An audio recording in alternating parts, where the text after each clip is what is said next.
Alhamdulillah, Pak Haji sambung lagi ya.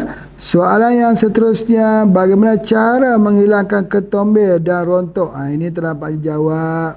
Ketombe itu hanya dengan kita basuh rambut kita itu dengan air daripada daun atau batang kangkung, Ipoma reptan, Ipoma ecotica. Ambil kangkung liar juga boleh, bisa. Atau kangkung yang dijual, yang tumbuh melegak, itu juga bisa digunakan. Potong, campur air, biarlah. Paling lama, paling lambat setengah jam. 30 minit, 20 minit dah bisa. Tapi kalau lama lagi bagus. Kalau ada 1 jam misalnya, lagi bagus. Kerana jus di dalam batang kangkung tadi telah pun keluar dan kita boleh gunakan, insya-Allah. Pokok kangkung ini bagus. Dia kalau kita ambil, mohon bagi pesantren, kalau boleh biar anak-anak PPM menanam kangkung. Tanam kangkung yang pohon itu. Ya, Ipoma reptan, ya Pak Tomo, ya, menanam kangkung ini, dan kangkung ini dibuat masakan untuk anak-anak. Bila anak-anak makan ini kangkung, dia jadi lawas. BAB-nya lawas. Jadi kita tidak jadi sakit perut, kita tak jadi sakit, tak jadi jerawat, tak jadi stres. Ya betul, kerana salah satu sebab stres itu ialah kerana sembelit. Dia susah atau dia tak mau BAB. Dia akan menyebabkan dia jadi stres. Jadi kena keluarkan bagaimana? Bagikan makan sayur-sayur daripada daripada kangkung. Jadi Pak Haji nak menyeru di sini anak-anak Pak Haji semua ya, jangan ada yang kata kami tak suka makan sayur, jangan ada begitu. Sayur mesti makan, kita ahli herba, kita anak-anak herba, harus kita sekolah kita tentang herba, harus menyukakan diri kita untuk makan sayur. Salah satunya sayurnya diambil daripada sayur kangkung. Minta tolong disediakan. Dan Pak Haji minta supaya pesantren kita menternak ayam sendiri. Anak-anak sendiri yang bekerja, abang-abang angkatan kedua yang guide menternak ayam sendiri. Supaya kita dapat makan daging ayam 1 minggu sekali. Ya, jadi Pak Haji harap sangat-sangat supaya pesantren kita jangan mengharapkan daripada luar. Kalau nak makan tempe, buat tempe sendiri. Itu di antaranya. Jangan sampai buat atau membeli tempe orang lain. Begitu juga dengan beras. Beli beras yang menggunakan pupuk organik cair Pak Haji. Jadi beras itu dihantar ke pengilingan. Kita ada tempat pengilingan kita di perseruan, dan beras itu diberi anak-anak makan supaya dapat beras yang berkualitas. Beras yang tidak banyak kimia, yang tidak banyak racun. InsyaAllah. Baik. Pak Haji pergi kepada soalan yang ke-6 daripada Hasna Fatia Mujahidah daripada Tegal. Apa khabar Hasna Fatia? Ya, angkatan dia juga. Assalamualaikum Tuan Haji Ismail. Saya ingin bertanya, apa obat untuk cacar air? Cacar air. Okey, baik. Ya, tolong fokuskan kepada Pak Haji di sini. Bagaimana kita nak lihat ni? Pertama sekali, kalau berlaku sesuatu penyakit, kita harus mengetahui ini bakteri atau virus. Itu yang paling penting sekali. Kalau bakteri, maka obatnya anthrax. Kalau virus, obatnya ialah menggunakan SJ2 dan embun pagi. Baik. Sekarang ini penyakit cacar air itu penyakit virus atau penyakit bakteri? Jawapannya penyakit virus. Bila penyakit virus, maka kita guna SJ2. 2 pagi, kemudian sejam kemudian ambil lagi 2, sejam kemudian ambil lagi 2. Ya, sejam kemudian ambil lagi 2. Satu hari itu biar jadi 10 kapsul pun tak mengapa. 5 jam.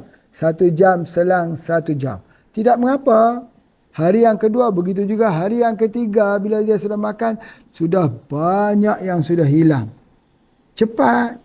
Kita tak boleh biar lama-lama sebab cacar ini juga boleh menyebabkan ada berlaku jangkitan kepada teman-teman juga. Ya, itu adalah di antaranya. Kalau di tempat Pak Haji disebut demam campak, ya, cacar air. Baik, masya-Allah, terima kasih atas soalannya, ya. Baik, Pak Haji pergi pada soalan yang ke-7. Assalamualaikum warahmatullahi wabarakatuh. Tuan Haji Ismail, saya salah seorang pengajar di Ponpes HPIC mau bertanya. Oh, alhamdulillah, ini guru-guru, ya. Alhamdulillah. Apakah kapsul bajaka ikan gabus bisa juga untuk kanker mata? Apakah kapsul bajaka dan ikan gabus juga bisa untuk kanker mata?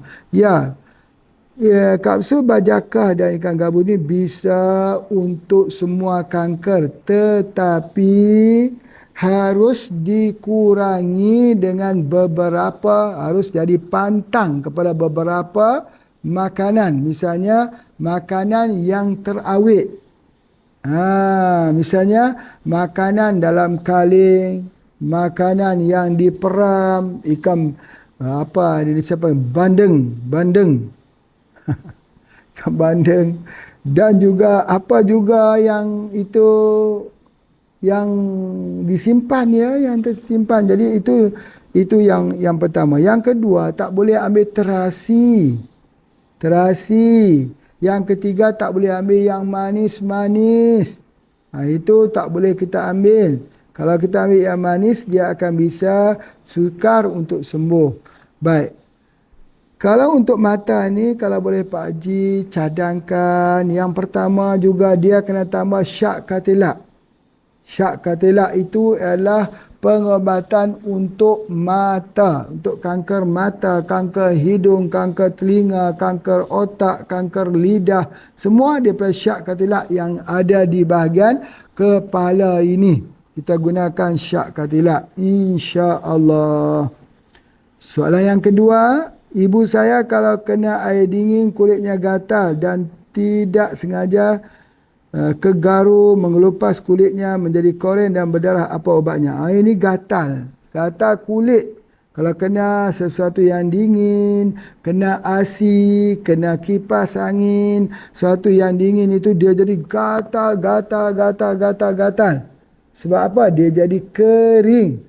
Kering itu gatal. Bagaimana caranya? Ambil minyak VCO, oleskan pada kulit, oles pada kulit dan minum minyak VCO ini supaya kulit kita jangan kering. Begitu kalau kita pergi ke Mekah, musim kering, sejuk, gatal habis, tidur pun tak bisa tidur. Gatal. Jadi macam mana caranya? Jangan sampai kering dalam tubuh badan kita. Macam mana dia? Boleh ambil yang pertama kolagen. Ada kolagen.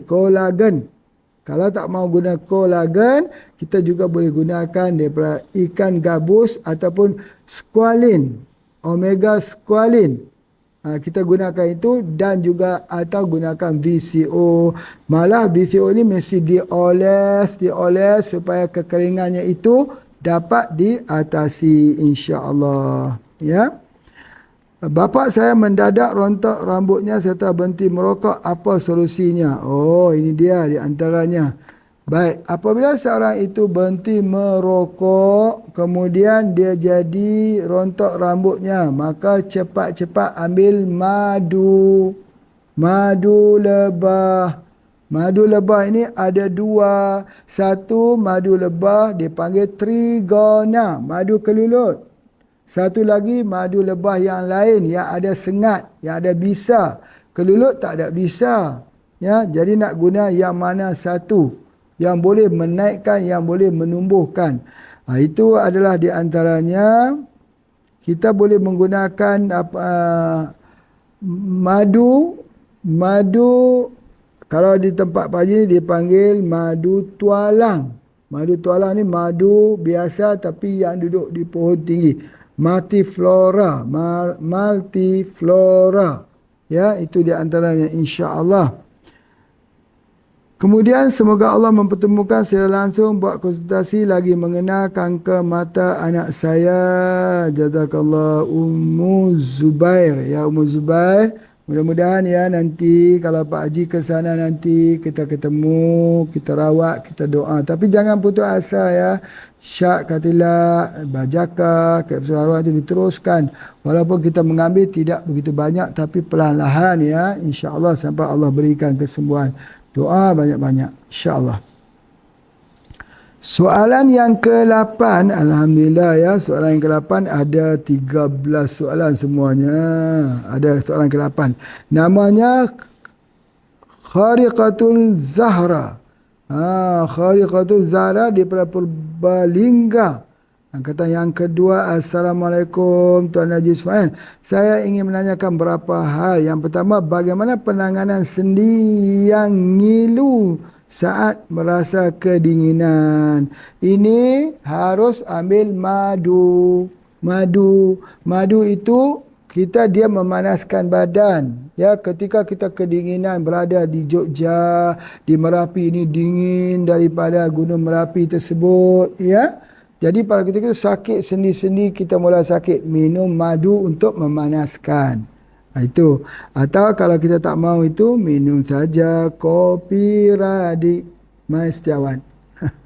Atau yang kedua, kena ingat, selepas ambil uduk, kalau musim sejuk, selepas ambil uduk, lapkan. Jangan biar air itu ada pada anggota wuduk, nanti dia akan sakit sendi. Ya, itu diizinkan insya-Allah. Baik, soalan yang kedua, bagaimana cara untuk menstabilkan hormon? Menstabilkan hormon ini, caranya ialah dengan kita mengambil herba-herba yang baik untuk hormon. Apa tu herba yang baik untuk hormon? Misalnya apa dia? Yang pertama ialah kacang soya. Yang kedua spirulina.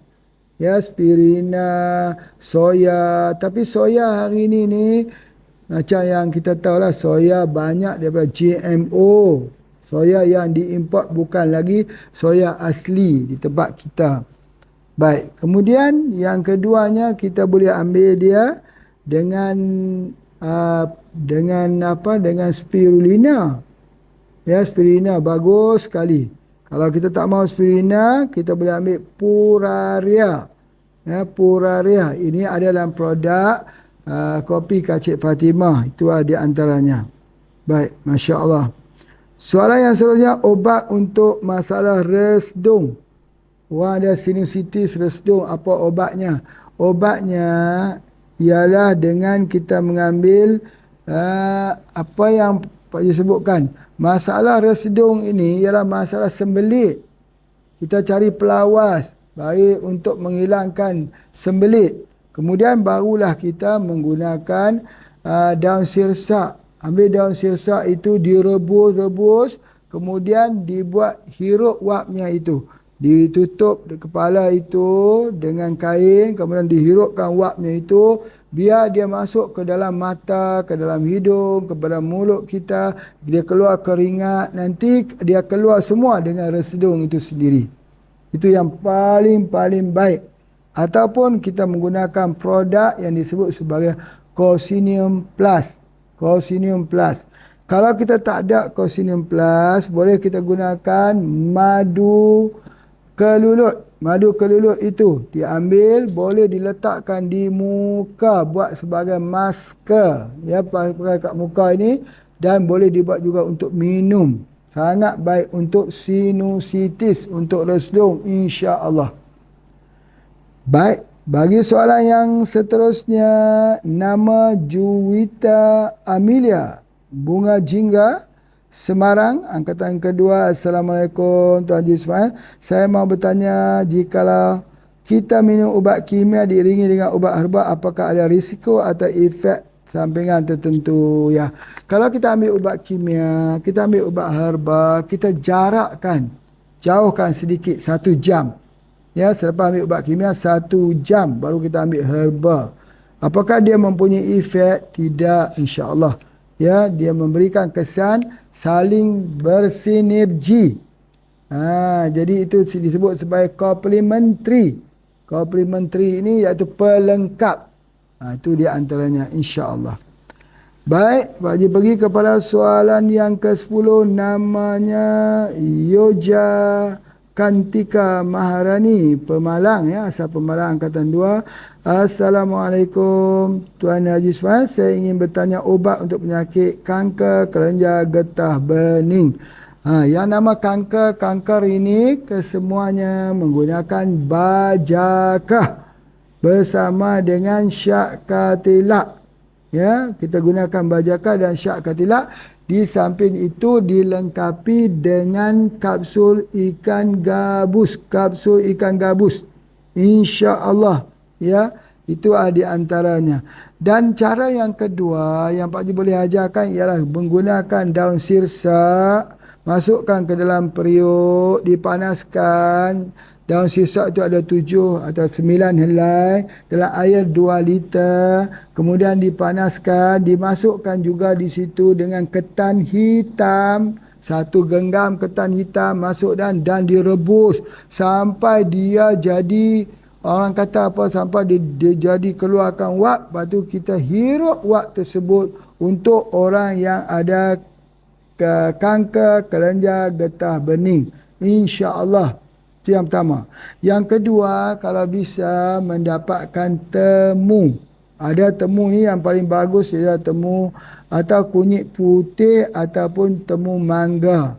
Temu mangga itu sangat-sangat bagus untuk anti ketumbuhan, insya-Allah. Baik, soalan yang ke-11, Hania Amatullah daripada Cirebon. Angkatan kedua juga. Assalamualaikum warahmatullahi wabarakatuh. Tuan Haji Ismail, saya ingin bertanya, apakah orang non-Muslim boleh menggunakan pengubatan tib nabawi? Bagus sekali soalannya. Apakah orang Muslim boleh menggunakan tib nabawi? Ya, boleh. Boleh. Ya, tib nabawi ini cumanya kita harus ketika kita, misalnya ya, boleh tak orang Muslim untuk berbekam dengan orang bukan Muslim? Boleh. Hari itu ada satu orang bertanya kepada Pak Haji, boleh tak kita berbekam dengan pendeta yang menjadi dekat gereja-gereja itu, boleh atau tidak sebagainya?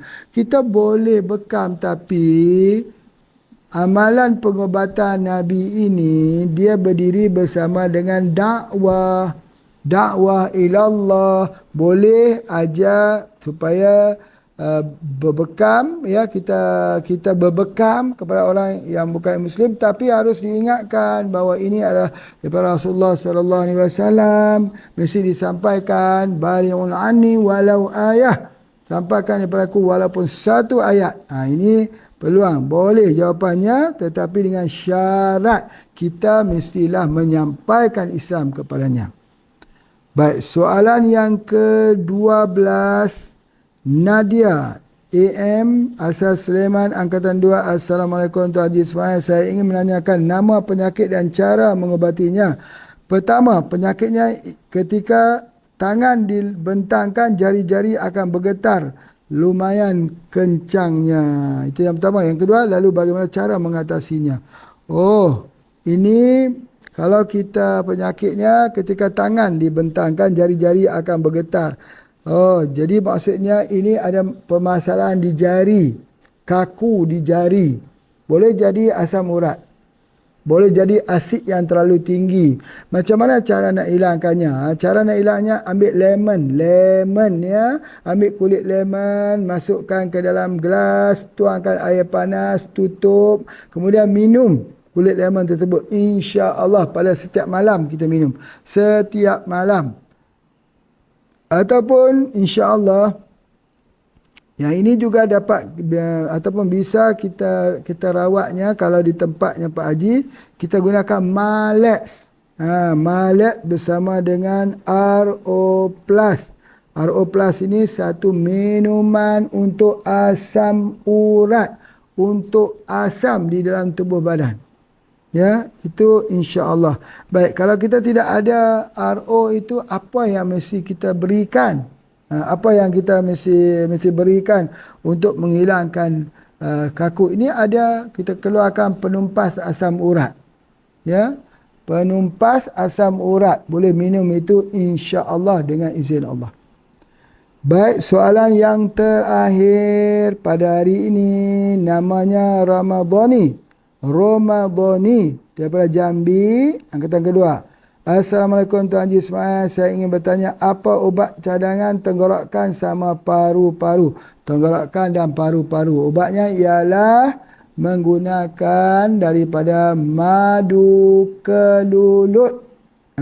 Khususnya untuk radang tenggorokan dan paru-paru, insya-Allah.